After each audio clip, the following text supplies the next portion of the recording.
One nation one election ಅಂತ ಜಾರಿ ಮಾಡಿಕೊಟ್ಟಿದ್ದಾರೆ ಸರ್. ಈಗಾಗಲೇ ಅಭಿಪ್ರಾಯ ತಗೊಂಡಿದ್ದಾರೆ ಸರ್. ಸರ್ಕಾರ ಶಿವಕುಮಾರ್ ಅವರು ತೀವ್ರವಾಗಿ ವಿರೋಧಿಸಿದ್ದಾರೆ. ಕಾಂಗ್ರೆಸ್ ಪಕ್ಷದ ನಿಲುವೇನು ಸಾರ್ವಜನಿಕರಿಗೆ ಕ್ಲಾರಿಟಿ ಕೊಡಬೇಕು. ಒನ್ ನೇಷನ್ ಒನ್ ಎಲೆಕ್ಷನ್ ಮಾಡಬೇಕು ಅಂತ ಅಂದಾಗ ವಿವಿಧ ರಾಜ್ಯಗಳಲ್ಲಿ ವಿವಿಧ ಸಮಯಕ್ಕೆ ಚುನಾವಣೆಗಳು ನಡೀತಾ ಇದೆ. ಅದರ ಪರಿಸ್ಥಿತಿಗಳೇನು, ಯಾವ ರೀತಿ ಅವರು ಆಡಳಿತವನ್ನ ನ್ಯಾಯ ಕೊಡ್ತಾರೆ ಅನ್ನೋದನ್ನ ಸ್ಪಷ್ಟೀಕರಣ ಕೊಡಬೇಕು. ಒನ್ನೇ ನೇಷನ್ ಒನ್ ಎಲೆಕ್ಷನ್ ಅಂತಕ್ಕಂಥದ್ದು ಸುಲಭದ ಮಾತು. ಪ್ರಜಾಪ್ರಭುತ್ವದಲ್ಲಿ ಆಯ್ಕೆಯಾದಂತಹ ಸರ್ಕಾರಗಳು ಏನ್ ಮಾಡಬೇಕು ಅನ್ನೋದನ್ನ ಅವರು ಸ್ಪಷ್ಟೀಕರಣ ಕೊಡ್ತು ಅಂತ ಅಂದ್ರೆ ಒಂದು ಹಂತಕ್ಕೆ ಬರುತ್ತೆ.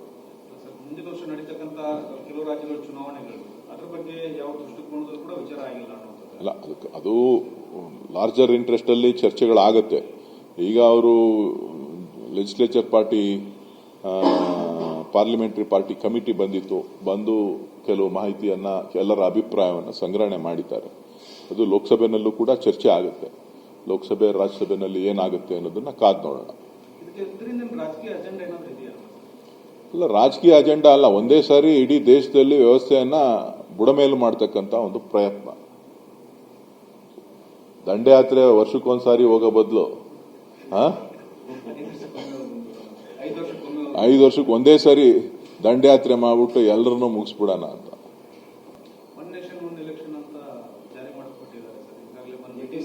ಅಭಿಪ್ರಾಯ ತಗೊಂಡಿದ್ದಾರೆ ಸರ್. ಸರ್ಕಾರ ಶಿವಕುಮಾರ್ ಅವರು ತೀವ್ರವಾಗಿ ವಿರೋಧಿಸಿದ್ದಾರೆ. ಕಾಂಗ್ರೆಸ್ ಪಕ್ಷದ ನಿಲುವೇನು ಸಾರ್ವಜನಿಕರಿಗೆ ಕ್ಲಾರಿಟಿ ಕೊಡಬೇಕು. ಒನ್ ನೇಷನ್ ಒನ್ ಎಲೆಕ್ಷನ್ ಮಾಡಬೇಕು ಅಂತ ಅಂದಾಗ ವಿವಿಧ ರಾಜ್ಯಗಳಲ್ಲಿ ವಿವಿಧ ಸಮಯಕ್ಕೆ ಚುನಾವಣೆಗಳು ನಡೀತಾ ಇದೆ. ಅದರ ಪರಿಸ್ಥಿತಿಗಳೇನು, ಯಾವ ರೀತಿ ಅವರು ಆಡಳಿತವನ್ನ ನ್ಯಾಯ ಕೊಡ್ತಾರೆ ಅನ್ನೋದನ್ನ ಸ್ಪಷ್ಟೀಕರಣ ಕೊಡಬೇಕು. ಒನ್ನೇ ನೇಷನ್ ಒನ್ ಎಲೆಕ್ಷನ್ ಅಂತಕ್ಕಂಥದ್ದು ಸುಲಭದ ಮಾತು. ಪ್ರಜಾಪ್ರಭುತ್ವದಲ್ಲಿ ಆಯ್ಕೆಯಾದಂತಹ ಸರ್ಕಾರಗಳು ಏನ್ ಮಾಡಬೇಕು ಅನ್ನೋದನ್ನ ಅವರು ಸ್ಪಷ್ಟೀಕರಣ ಕೊಡ್ತು ಅಂತ ಅಂದ್ರೆ ಒಂದು ಹಂತಕ್ಕೆ ಬರುತ್ತೆ. ಮುಂದಿನ ವರ್ಷ ನಡೀತಕ್ಕಂತ ಕೆಲವು ರಾಜ್ಯಗಳ ಚುನಾವಣೆಗಳು ಅದ್ರ ಬಗ್ಗೆ ಯಾವ ದೃಷ್ಟಿಕೋನದಲ್ಲೂ ಕೂಡ ವಿಚಾರ ಆಗಿಲ್ಲ ಅನ್ನೋದು ಅಲ್ಲ. ಅದು ಲಾರ್ಜರ್ ಇಂಟ್ರೆಸ್ಟ್ ಅಲ್ಲಿ ಚರ್ಚೆಗಳಾಗತ್ತೆ.